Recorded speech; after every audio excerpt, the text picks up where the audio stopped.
कई सूत्री मांगों के लेकर के आज धरना प्रदर्शन है और माननीय नीतीश कुमार जी से यही कहना चाहते हैं, सरकारी संगठन में गृहरक्षक भी एक संगठन का ही अंग है, लेकिन आज तक उन्होंने गृहरक्षक के साथ जो सौतेलापन व्यवहार किया या शायद संपूर्ण देश में इसी स्टेट में देखने के लिए नहीं मिला। सभी स्टेट में गृहरक्षकों को समान काम का समान वेतन दिया जा रहा है और महंगाई भत्ता जिस रूप से महंगाई बढ़ता है ऐसे स्टेट गवर्नमेंट के पुलिस को दिया जाता है, उसी प्रकार से गृहरक्षक को भी सभी स्टेट में दिया जाता है।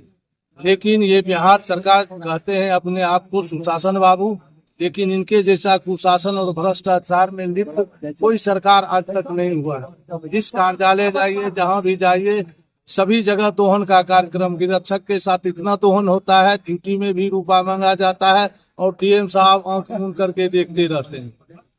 लेकिन उसके बाद भी गृहरक्षक ऐसा मजबूर व्यक्ति नहीं है, गृहरक्षक ऐसा कर्तव्यनिष्ठ व्यक्ति है जो वह संघ संगठन के लिए अपना कर्तव्य करते रहता है।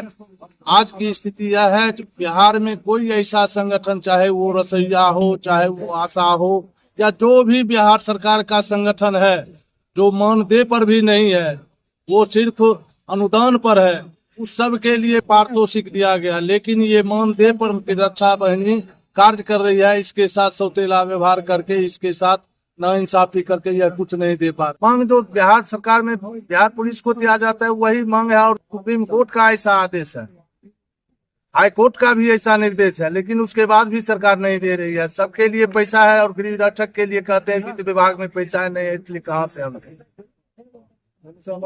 सब गरीब यहाँ मान लीजिए जितना दे रहे हैं उतना में अपना राशन वासन भी नहीं पूर पाता है, फिर बच्चे लोग का भविष्य कहाँ से कर सकते हैं। जो बच्चे देश का भविष्य जन्म लेता है वह गृहरक्षक के घर में भी जन्म लेता है। ये जरूरी नहीं है कि नीतीश जी के ही घर में जन्म ले वह बच्चा, लेकिन उसका भरण पोषण सही प्रकार से नहीं हो पाता है। वह कल ऐसा होगा जो फिर वो अपराध की दुनिया में जाएगा, अपराधी बनेगा। बिहार स्वच्छ क्या होगा? बिहार फिर वैसा ही होगा जो जंगल राज का आज वो राज कर रहे हैं। वो जंगल राज की स्थापना करने में उनकी महती भूमिका है। इसी शब्दों के साथ मैं अपनी वाणी को विराम देता हूं और आपके चैनल के दर्शकों को अभिनंदन करता हूं। आपका भी अभिनंदन करता हूं जो मेरे आवाज को सरकार तक आप पहुंचा दें। हम सभी गृहरक्षक जुल्म का शिकार हुए हैं और इस जुल्म की आवाज के लिए हम लोग आज यहाँ बैठे हुए। मेरा नाम पप्पू कुमार सिंह उर्फ त्यागी जी और गृहरक्षक बेगूसराय जिला पूर्व संरक्षक। मोबाइल दो। इनकलाब जिंदाबाद, आवाज जो हम एक है, आवाज जो हम एक है, नीतीश सरकार को रोका, नीतीश सरकार को रोका, नीतीश सरकार हाय हाय, नीतीश सरकार हाय हाय, नीतीश सरकार हाय हाय।